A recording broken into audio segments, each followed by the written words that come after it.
আসসালামু আলাইকুম প্রিয় বন্ধুরা, আপনাদেরকে ঈদের শুভেচ্ছা। ঈদ মুবারক।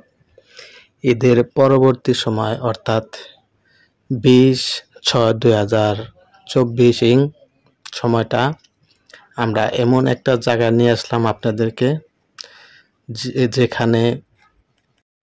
যেখানে সাহিত্য আছে ভারত উপমহাদেশের কিংবদন্তি রাজনৈতিক ব্যক্তিত্ব এবং গণ অভ্যুত্থানের মহানায়ক মাওলানা আব্দুল হামিদ খান ভাসানীর মাজারে আমরা মাজার জিয়ারত করলাম। মাজার জিয়ারত করার শেষে তার স্মৃতিচারণ করব।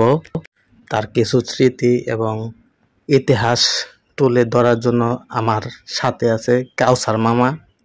কাউসার মামা কিছু ইতিহাসের কথা বলবে। আমরা ঘুরে ঘুরে দেখছি এবং কাউসার মামার কাছ থেকে কিছু শুনি। বলো,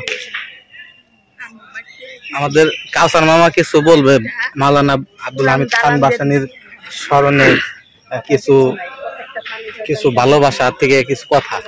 আসসালামু আলাইকুম সম্মানিত শ্রোতা। নেতা তো আসলে তারাই যারা নেতৃত্ব দেওয়ার অধিকার আছে, যাদের নেতা হলে মনের গভীরতা থাকতে হবে, মনের গভীরতা থেকে জনগণের প্রতি ভালোবাসা থাকতে হবে। নেতা তো ছিল মাওলানা আব্দুল হামিদ খান ভাসানী। হ্যাঁ, তার নেতৃত্ব ছিল, তার প্রথম নেতৃত্ব ছিল তার আশেপাশে যত অনাথ, অসহায়, দরিদ্র, গরিব মানুষ আছে তাদের সেবা করা আগে। হ্যাঁ, জনগণের সর্বপ্রকার সাহায্যের ব্যাপারে অগ্রাধিকার দেওয়া, তাহারা যাহাতে দান, খয়রাত, সদগায়ে ফিতরা ইত্যাদি শরীয়ত মোতাবেক পাইতে পারে তাদের নিশ্চিত করাই ছিল মাওলানা আব্দুল হামিদ খান ভাসানীর একটা সৎ উদ্দেশ্য।